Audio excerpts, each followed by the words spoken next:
What are space laws and what do they do exactly? Which are defined to regulate activities of humans in space. You should not be putting weapons of mass destruction or nuclear weapons in space. Conducting your space activities in a way which is detrimental to the space activities of other nations. हमारा भी एक अभी space station होने वाला है, इसरो का अंतरिक्ष उसे कहा जा रहा है. How does POSH help any women, who's in need of it to exercise that?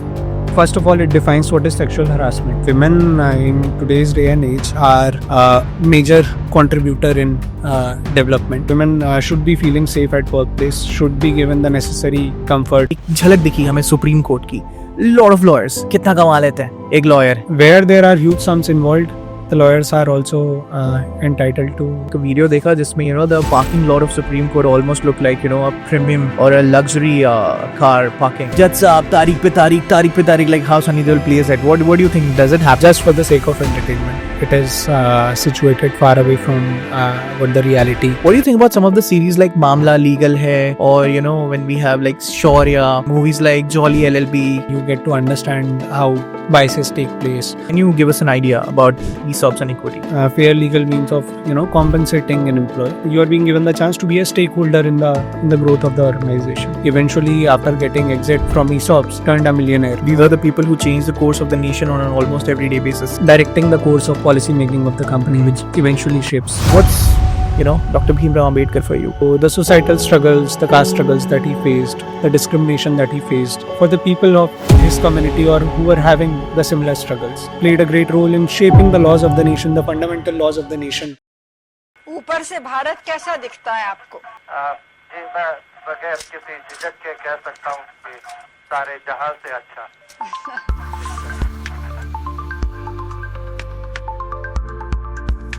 Yeah, I actually wanted to talk about this, when it comes to women's safety and when it comes to having an open and, a safe environment, a safe work culture, how important it is to, implement such policies that make sure that, the women around us, are taken care of. Right. So it is very important. Women in today's day and age are a major contributor in development of the country, of the economy. So, and it is, of topmost importance that we create a work culture wherein women feel safe to work despite the sector of The profession. or the profession. Yeah. So women should be feeling safe at workplace, should be given the necessary comfort so that they can work freely without having to take care of any problems or apprehensions that people. How does POSH help any women who's in need of it to exercise that law, that right? So the POSH basically requires the employer, if any employer is having employees more than 10 employees and some of which are women, POSH requires you to have a clear framework established which talks about what are the rights of the women. First of all, it defines what is sexual harassment. Sexual harassment can range from verbal remarks, physical touch, sending explicit content to your co-workers, or using a higher position as a means to gain favors from your juniors. So it defines very clearly what sexual harassment is. Then the POSH Act requires you to have an internal complaints committee, which majority of which is constituted by women. You are required to have an external member who can play that impartial role in the conduct of the committee. Then it provides a framework as to if somebody feels that they have been harassed within the definition of sexual harassment contained in the policy, then who you can approach to seek records, to sort of convey your problems, and what kind of records this committee is empowered to take in relation to that problem, that complaint. So it has set ground rules as to how much time should the committee take in responding back on the complaint, how the committee can help the aggrieved person in drafting a complaint, what is the time frame within which the person should approach the committee, and what kind of actions that the committee can take in case it is established that an act of sexual harassment has been committed. Yeah, and this harassment need not be just inside. I mean, it doesn't matter whether it is happening inside the facility, inside the campus, outside the office campus also it applies. Correct. So the law has been drafted in such a way that it covers a wide variety of both situations and conducts. So for an employer, if somebody is going on a work trip, it does not necessarily has to be within the four walls of the organization. If you are traveling with your work colleagues on an official task which has been given to you by the organization, and if something occurs there, you will be protected by POSH. You will have necessary recourse under the POSH policy of the organization. Then after working hours, if some exchanges are happening between you and your co-workers, there also you are empowered to take recourse under POSH. So that is very important to have in order to give women a comfortable environment to work at. And if at all you are not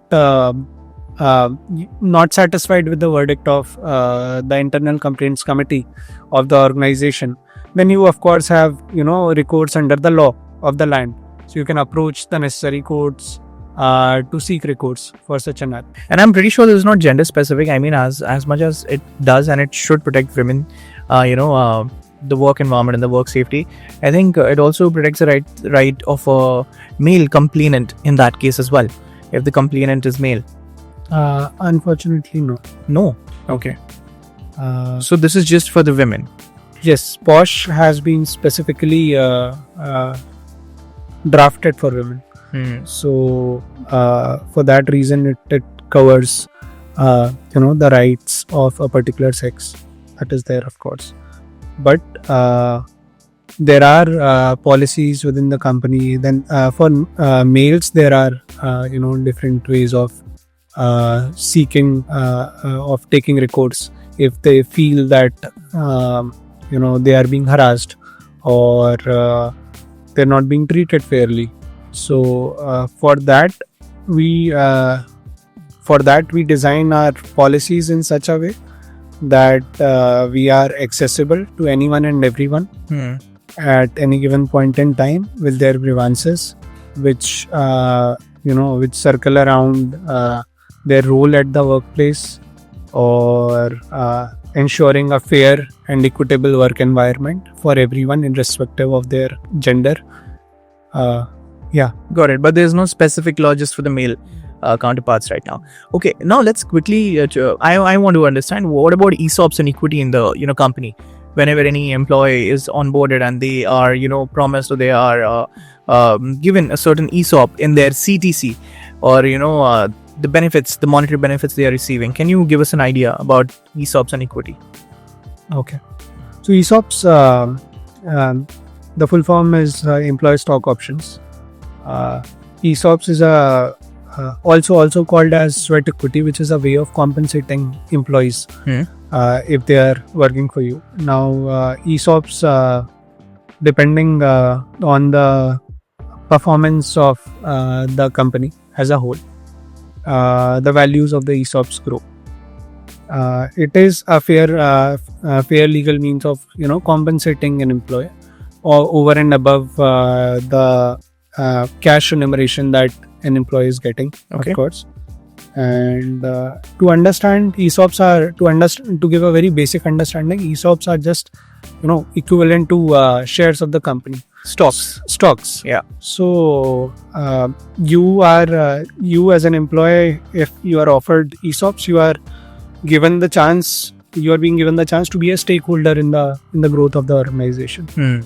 So it has its own set of risks associated with it, because the value of the company and accordingly the value of the shares of the company tends to go up or down depending on the performance of the company as a whole. Yeah, so it is just not going to be your individual performance, but performance of the whole organization as one. Right. That will reflect. It does. Yeah, it does. So it grows exponentially when the company is making a good growth. We have heard case studies about people who were initially employed at organizations such as an Infosys, wherein somebody who had started as a peon at the organization, eventually after getting exit from ESOPs, turned a millionaire. Wow. So you have such stories coming up, right? Now That's the power of it, huh? that's the power of it. That's the power of it. To have that understanding that you are sticking with the right organization for a long duration, wherein you can play a part in the growth of that organization, and you can enjoy the fruits of that growth that you have been a catalyst to In the longer run. in the longer run, of course. Yeah. Yeah. Recently I'd been to Delhi for one of the conventions. We were at Startup Mahakumbh, Manastu Space. हमारी जो गाड़ी थी ना, वो बस एक झलक दिखी हमें सुप्रीम कोर्ट की. Lot of lawyers, and a lot of चहल पहल वहाँ पे. एंड बीच में मैंने हाल फिलहाल में ही एक वीडियो देखा जिसमें the parking lot of supreme court almost look like a premium or a luxury car parking, if I can say that, or a showroom. Yeah. So just wanted to understand कि अंदर का माहौल कैसा होता है. Is it the same what a law college looks like, with everyone hanging around their cool black coats? So please let me know something about the Kala Court also. What's the significance of that and the culture of Supreme Court, and कितना कमा लेते हैं एक lawyer, per day? Yeah. If you can talk a little about that. Sure. So to answer you first on the dress code part, Yeah. we are required to dress in a certain way. We have a proper legislation in place which defines our duties, our dress code, our conduct in courts. And why the color is black and white? It has been like this ever since. Okay. Even to be very honest, even I am not aware of the intent behind keeping it black and white. Mm-hmm. This is what has been followed for the longest time. It started from a lot of inspiration has been drawn from the legal cultures which were developed or established prior to the current Indian legal system. So what was being followed in Europe or US has been taken to India as well. Has been adopted in the Indian legal system as well. And this ranges from all sorts of practices, framing of laws and other things. Talking about Supreme Court, yeah. Have you been there though personally? I have been there. Lovely. I have been there. And the aura of that place is different. You have so many intelligent individuals walking around who have so much of knowledge. They themselves are carrying their own aura. If you walk past them,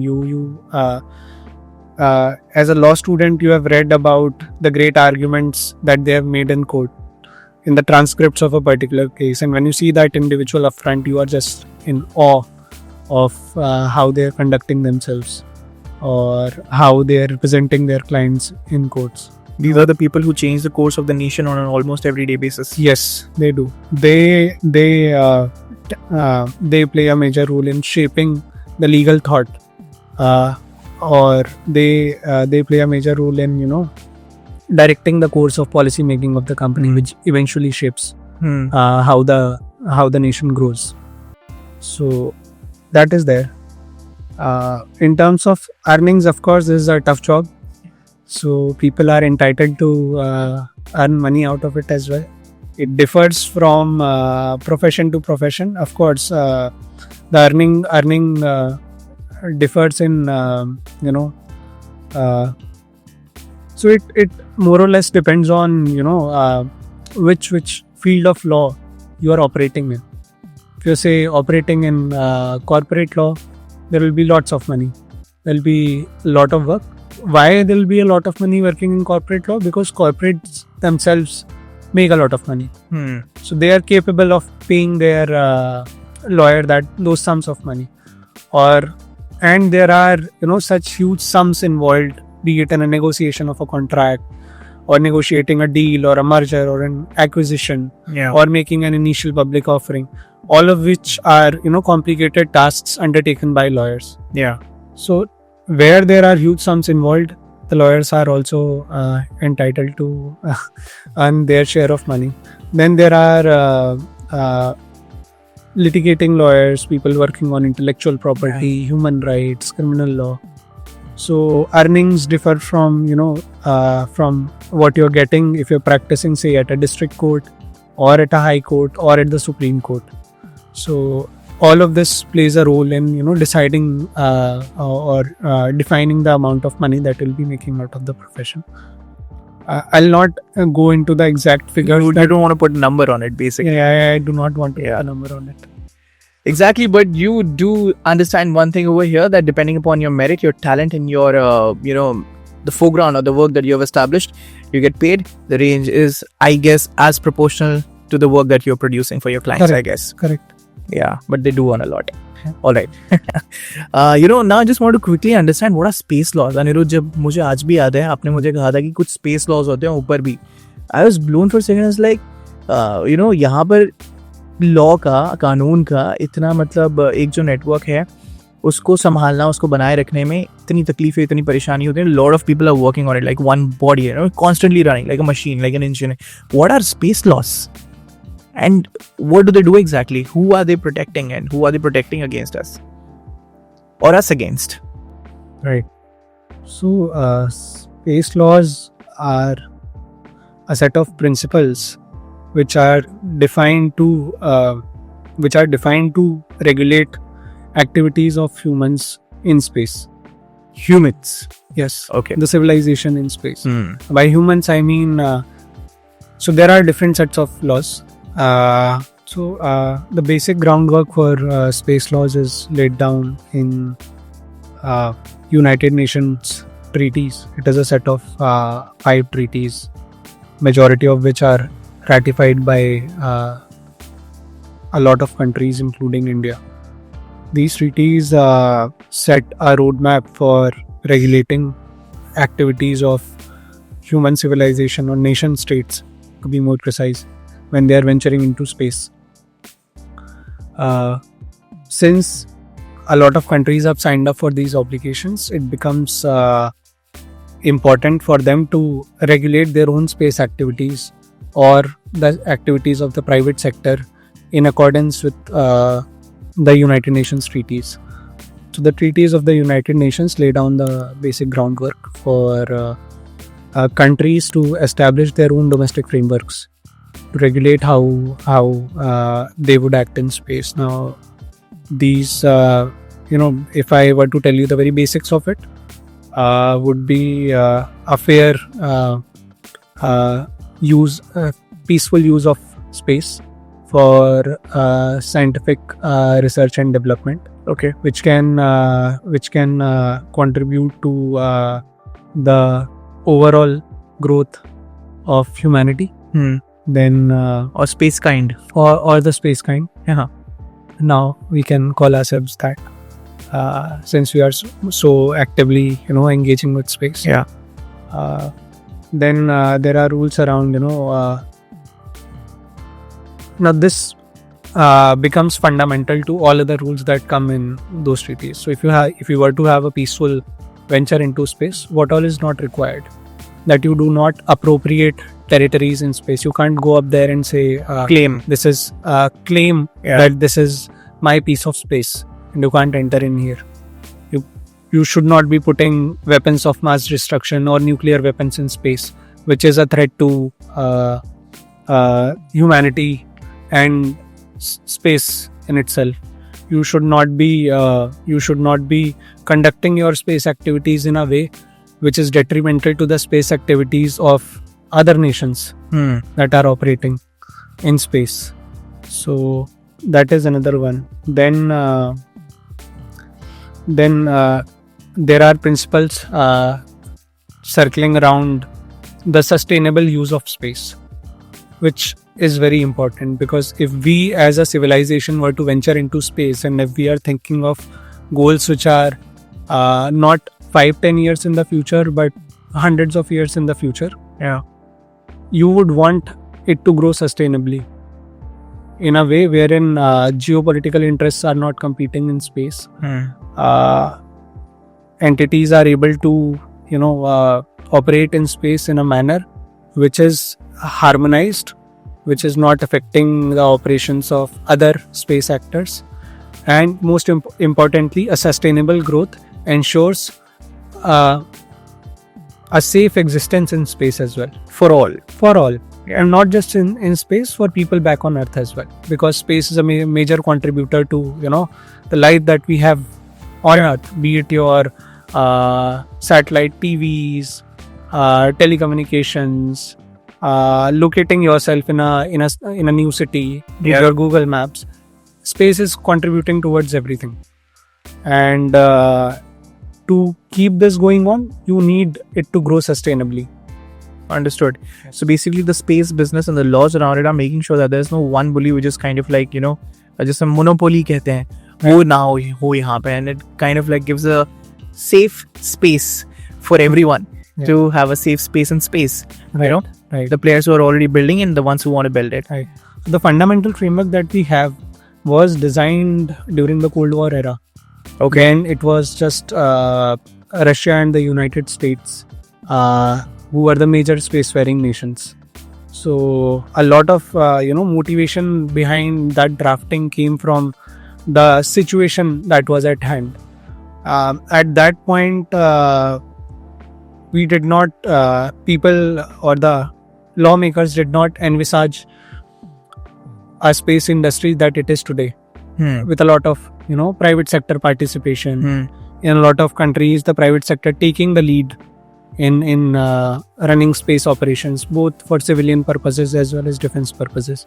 Got it. So the fundamental framework that we have in form of United Nations treaties is wide enough, but what is needed today is to elaborate further on those frameworks and to design regulations which follow the fundamental principles of the UN treaties, but also specifically cater to the new age technologies that are developing or being developed in space.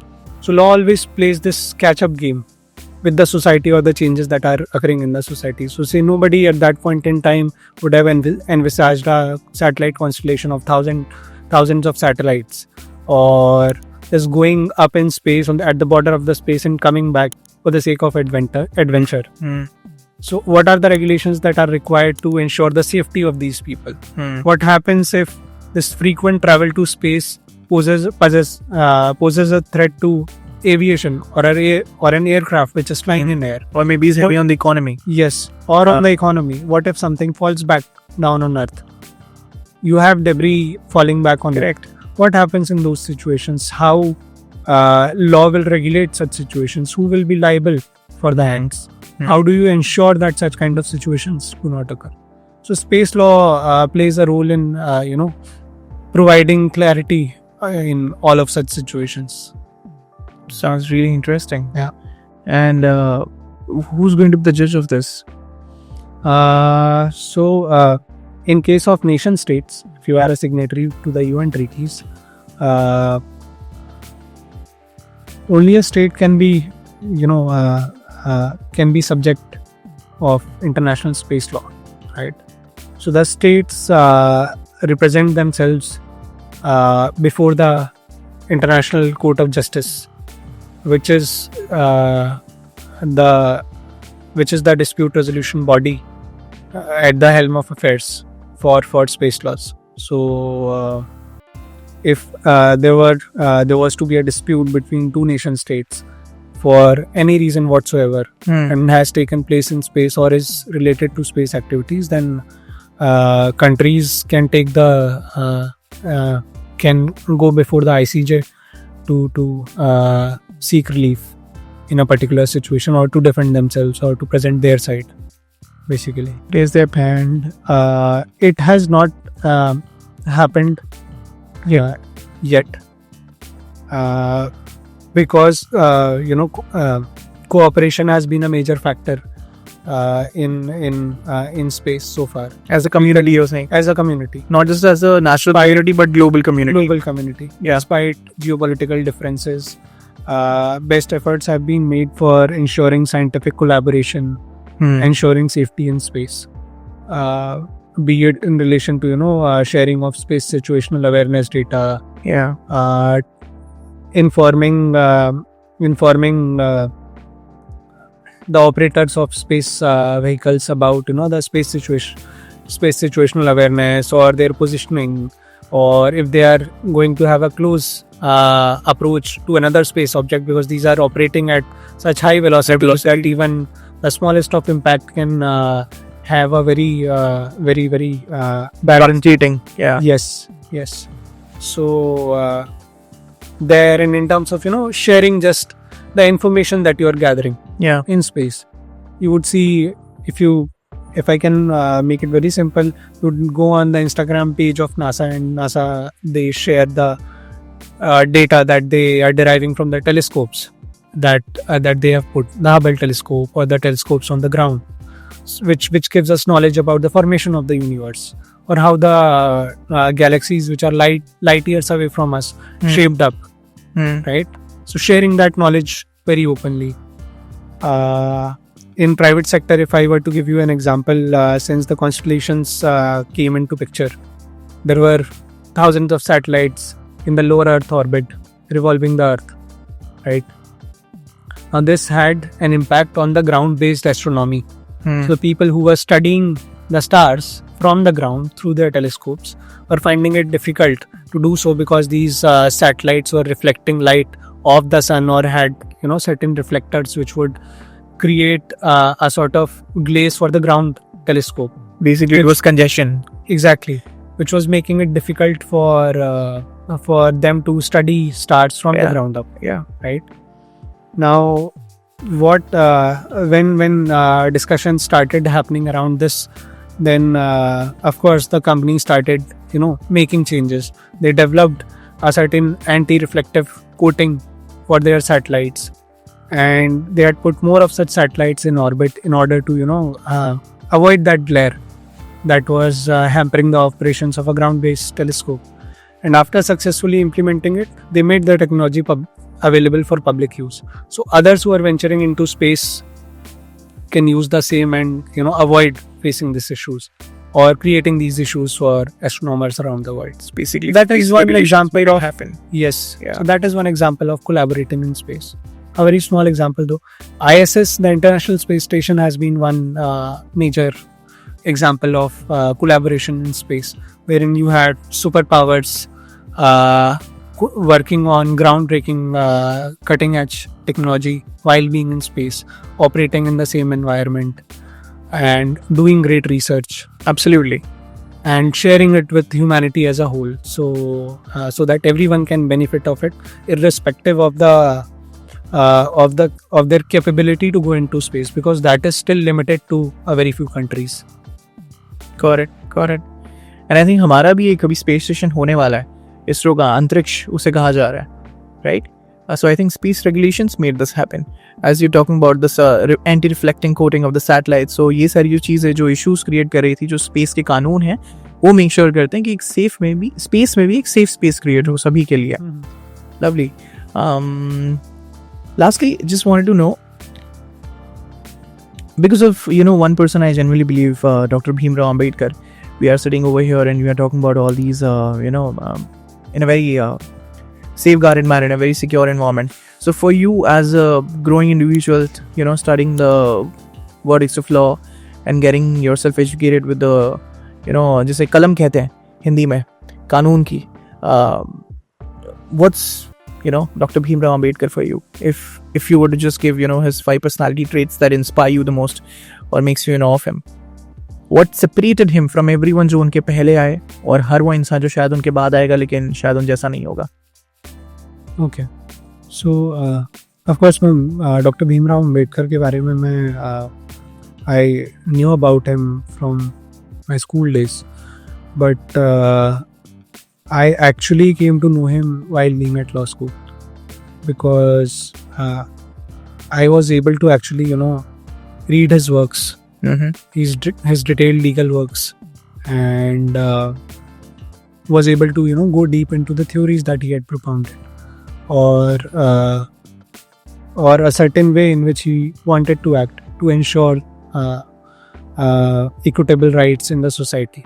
So to name a few personality traits, I would say He was first of all a very knowledgeable person, having knowledge of different backgrounds, from economics to laws to business, society, philosophy, psychology. So because he was coming from such a diverse pool of knowledge, he was able to frame arguments, be it at the time of drafting of the constitution, or in his in the papers that he wrote, or the opinion pieces that he wrote. He was able to put forward a very well-rounded argument because he was coming from such a diverse knowledge base. Secondly, I really admire him for the struggle that he went through, and which ultimately shaped him up as the Bhimrao Ambedkar that we know him. Yeah. So the societal struggles, the caste struggles that he faced, the discrimination that he faced during his childhood days, and how he actually did not turn violent to fight against it. Rather, he studied, made himself capable, and then after making himself capable, he actually went on to work for the people of his community or who were having the similar struggles. So actually played a great role in shaping the laws of the nation, the fundamental laws of the nation, which could help such communities have equitable life, equitable rights as any other community, then having positive reservations so that there is equal representation of the community or the members of the communities. Yeah. So that is something which I really admire about Dr. Ambedkar. And then he had some controversial views to make about religion and philosophy, but without judgment, if you were to read those views, you can understand the depth in those views, Or the logic behind it. or the logic behind it. You might or might not agree with it, but just the sheer depth of understanding that person had about the different aspects of law or society is something which makes you give some of him. It can't be ignored. Yeah. Fantastic. So he earned himself a seat, and not just himself, so many of us, what we represent the nation that is India today, right? I think he just did not shape the laws of this nation. He indeed and eventually shaped this nation, so courageous, brave, and with dignity, with sheer dignity, and just told the world that, with the right kind of knowledge and the courage inside your heart, and with the power of this pen, you can achieve a lot. So I think because of him, this nation stands tall and proud today. Alright, let's play a rapid fire fun round. थोड़ा सा end में. And by the way, these questions have been sent to me by Anirudh because मैं शायद कुछ बहुत से goofy सवाल इनसे पूछ रहा था. But thanks to him, so we'll just play around this simple yet interesting rapid fire round. By the way, Anirudh, what is your take on Bollywood movies, just portraying the ways of the court inside? Judge Saab, Tariq pe Tariq, like how Sunny Deol plays it. What do you think? Does it happen on an occasional basis, or is it just fiction? I am guilty of consuming some of this content, but just for the sake of entertainment. It is situated far away from what the reality of the profession is, or how the courts function, or how the law functions. इसका वास्तविकता से कोई लेना देना नहीं है. And what are your top 3 recommendations, movies, web series that a person interested in law, the ways of law should watch? There's one on there's one series named Tokyo Trials. Yeah. There's 5-6 episode series on Netflix. Gives you a great understanding into how the tribunal which was created after the Second World War, functioned in Tokyo, and how the principles of justice played out. Again, there are critiques of it. There are people who support it. But that is something that gives you an in-depth understanding of how everything took place during those Tokyo trials. And we also have Irfan Khan in it, representing India as a judge, as a lawyer, I guess, in that panel. And speaks about, the trial of Japanese prisoners or Japanese army men, ex-army men, who were, held accountable after World War II for the damages. Correct. And same thing happened in Nuremberg trials also. Yes. Yeah. Yes. So there is one criticism which comes often is victor's justice. because there were certain allied nations who won the war. Yeah. So now the people from the Axis were subjected to the frameworks which were framed by the allied nations to bring them to justice. Of course, whatever worse could happen happened during the war. Yeah. And it was necessary to establish justice as an example. Tribunal. Bring those people to the justice through the means of the tribunal. But it should be done in a way which the law provides. Yeah. Certain basic principles, for example, natural justice, studying of evidences, giving the individuals the fair chance of hearing that we talked about in case of Ajmal Amir Kisab also, is something which needs to be ensured. And these are some of the criticisms that come up when you're talking about these tribunals, Nuremberg and Tokyo trials. Yeah, even someone like Goring. Sorry to cut you. Go ahead. Yeah, so another good movie which I would recommend would be 12 Angry Men. Yeah. A very interesting piece of work, situated in the late 60s, 70s, a Hollywood movie wherein a jury is trying, a jury which is predominantly white is, empowered to give a verdict on a case situation which involves a black Afro-American individual. So jury is given the time to discuss amongst themselves before they come up with a verdict, and it starts from 11 people giving the verdict against the individual, against the accused, and one person giving a dissent. So they are examining evidences of the case situation, and you see how it slowly unfolds and then people start coming up with their own biases, moral biases, social biases, personal biases, which play a role in interpreting law or interpreting a situation or analyzing evidences. And slowly from one person dissenting, everyone ultimately at the end of the movie is convinced that this person is not guilty. You just told them the plot. By the way, it's a great watch. You guys should watch it. It's a black and white American classic noir set inside just one room, by the way. Yeah. Great recommendation. Must watch. Okay, the last one. The last one would be To Kill a Mockingbird. Wow. Again, a very interesting movie. It is. Very interesting movie. I think I'll not reveal the plot of this one. Yeah. Or most of us would be aware who have read the book or have watched the movie. Yeah. But a great piece to watch. What do you think about some of the series like Mamla, Legal Hai, or when we have like Shaurya, movies like Jolly LLB? What's your take on them when you watch it as a lawyer professional? Mamla Legal Hai comes very close to presenting the reality of the profession, especially at the district court level and grassroots level.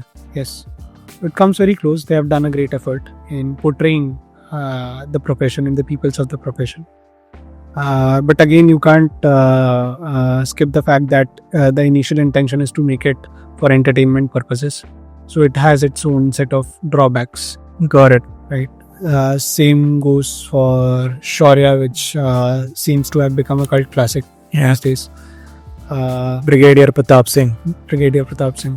So on the same lines, there is movie A Few Good Men. Yeah. Which is based on a similar situation, wherein a general is being questioned by a lawyer in a court. So For activating the red code. yes, Yeah. for activating the red code. There also you get to over the course of the arguments between the accused and the lawyer, you get to understand how biases take place. Yeah. How it plays a role in defining how law is actually being implemented on the ground. Because one thing is the letter of the law and another thing is how it is actually being enforced. And the ones who are entrusted with the enforcement of law, their moral, social biases play a role in actual implementation of law. So you get an idea of how it affects the enforcement of law. There you will see the American version of the Brigadier Pratap Singh, played by Jack Nicholson, and it stars Tom Cruise and Demi Moore. Alright, last quick 2 minutes. Okay, NDAs or MOUs, what's more frequent? NDAs, Okay, one space law everyone should know. that you can't own land and space. Okay, ISRO terms or customer terms, what's tougher to negotiate? Customer terms. You can't negotiate much with this one. Okay, most common legal red flag in vendor contracts. Indemnity. Okay, drafting patents or reviewing tech disclosures. Reviewing tech disclosures. All right, favorite space treaty. The Outer Space Treaty. Legal review before launch, stressful or routine? A stressful routine. Nice one. All right, startups or legacy aerospace? Yeah, who negotiates harder? Startups. Okay, commercial or defense deals? What's trickier legally? Defense deals. All right, one regulation you would change for space startups. Pass. All right, your biggest legal win at Manastu Space so far?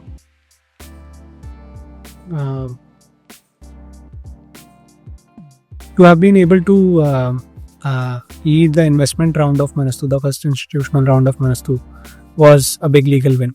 To be able to negotiate the agreements in such a way that it is favorable for the investors, the company, and the founders is something that I consider as an achievement in my small professional journey so far. Kudos. Yeah. Your biggest, contract clause you always double check. I double check everything. Okay, even today's timings. How many tabs open when reviewing a tech agreement? Many. I always. But still, give it a number. I think at this point I would have 40 tabs open in my laptop across 4 different screens.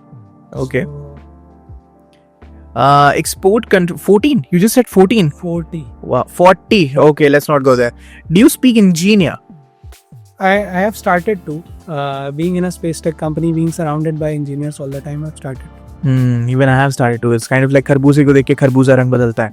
Okay, export control or IP, intellectual property. What keeps you up at night? IP. IPs, yes. Indian space policy 2023. Friend or foe? Definitely a friend. Okay. Yeah. A little on this. It plays the Indian space policy has shaped up the groundwork for how the private sector would operate in space, and it has laid down a very good groundwork to actually propel the development of the commercial space sector in India. So a friend, definitely. All right. Legal advice you give most often internally? To follow the law. To follow the law. That's the best advice. Yeah. If not law, would you be a space scientist? I don't think I'm smart enough to be a space scientist, but very happy to be where I am, to get a front row seat as a lawyer, Yeah. seeing the technology develop Yeah. in front of me, and it actually serving the humanity as a whole from space. But I'm pretty sure that, we both would be getting a little smarter than working around space scientists at Manastu Space. Sure. Yeah. All right. Last one. Legal in space, science fiction or the next frontier? Sorry? Legal in space, science fiction or the next frontier? The next frontier, of course. If you are venturing into space, you want a legal framework for this next frontier, so that you can, operate sustainably. Okay. Yeah. Top 3 favorite lawyers ever? That's a difficult one. To name a few, Alias Nariman played a huge role in shaping the constitutional jurisprudence of India. Mr. Ram Jethmalani, late Mr. Ram Jethmalani, and Harish Salve, Dr. Harish Salve. He has also represented India at the International Court of Justice, a very prominent figure in the legal field. Wow, wonderful. This was a great session. Thank you so much for your acknowledgement and giving us your time, Anirudh. Well, this is Anirudh Chaturvedi, lead legal operations and space regulations at Manastu Space, Space for All Mankind. मेरा नाम है राज Srivastava and I'm sure कि इस episode के बाद आपको कानून, labour law और स्पेस लॉस के बारे में थोड़ी जानकारी और बढ़ गई होगी. Please stay tuned. Please subscribe. वो आप नहीं करते हो, like and share. There's Raj. With me is Anirudh. Thank you so much. Signing off.